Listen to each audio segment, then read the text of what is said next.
بڑے عجیب و غریب واقعات کتابوں میں لکھے ہوئے ہیں۔ حضرت والا کا ایک بیان سن رہا تھا پیر ذوالفقار احمد دامت برکاتہم کا۔ حضرت نے 3 واقعات ایسے سنائے کہ اگر انسان انہیں دل کے کانوں سے سن لے تو اس کی کایا پلٹ جائے۔ حضرت فرمانے لگے کہ ایک بادشاہ تھا، سلطان محمود، با سیرت با کمال آدمی تھا۔ تو ایک دفعہ ایک دیہاتی ان کی خدمت میں لگ گیا۔ آیا تھا دیہات سے۔ دیہات کے لوگ آپ کو پتہ ہے کہ کم پڑھے لکھے ہوتے ہیں، تعلیم بھی کم، تربیت بھی کم ہوتی ہے۔ اس وقت کے بادشاہ اپنے خدام بھی بڑے اعلیٰ نسب والے اور تعلیم متعلم والے رکھا کرتے تھے۔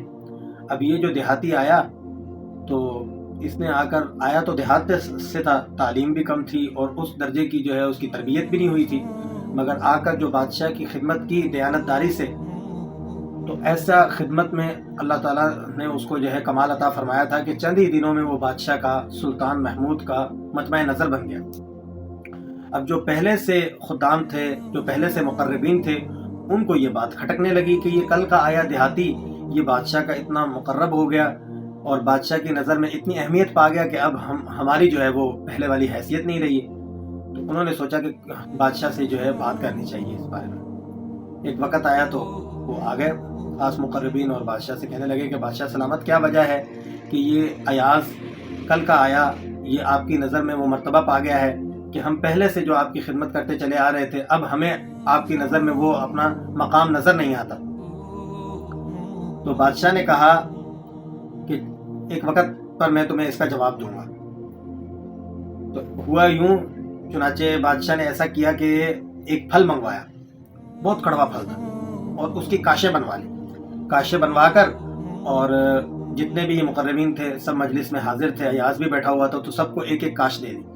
اب جو کھاتا منہ میں ڈالتا تو تھو تھو کرتا۔ سب نے ایسے ترتیب وائز سب نے کھایا اور سب نے ایسے ہی کہ بادشاہ سلامت یہ تو بہت کڑوا ہے، یہ ہے، یہ تو۔ اب ایاز کو دیکھا، جب ایاز کی باری آئی تو دیکھا تو وہ مزے لے لے کے کھا رہا ہے۔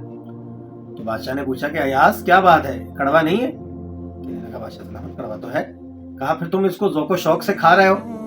تو کہنے لگا بادشاہ سلامت اتنی لذیذ، اتنی مزیدار چیزیں آپ کے ہاتھ سے لے لے کر کھائی ہیں، اب یہ اگر ایک ترش اور کڑوی چیز آ گئی ہے تو کیا میں اس کے لیے اس کو دھتکار دوں اور اس پر تو آپ ناگواری کا اظہار کرنے لگ جاؤں؟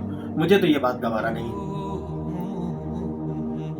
دیکھیں دوستو، اگر ہم یہ سوچیں کہ ہمارے دانت اللہ کی نعمتیں کھا کھا کر ٹوٹ گئے، لیکن ہم اللہ کی شکر گزاری میں آج بھی ہماری زبان وہ لڑکھڑاتی ہے، آج بھی تھوڑے سے حالات ہم پر مشکل آتے ہیں تو ہم فوراً سے اللہ کی ناشکری کرنے لگتے ہیں، فوراً سے اللہ سے شکوے کرنے لگتے ہیں۔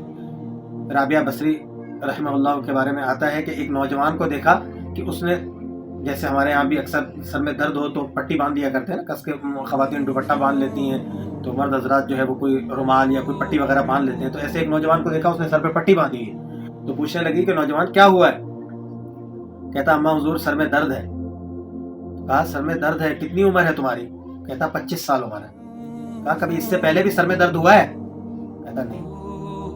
کہا اس سے پہلے سر میں درد نہیں ہوتا تھا تو کبھی اللہ کے شکر کی پٹی باندھی تھی سر پہ؟ کہتا نہیں۔ کہا آج سر میں درد ہوا تو اللہ سے شکوے کی پٹی بہت جلدی باندھ لی آپ نے۔ تو ہم شکوہ تو بہت جلدی زبان پر لے آتے ہیں، شکر لاتے لاتے ہمیں بہت وقت لگتا ہے۔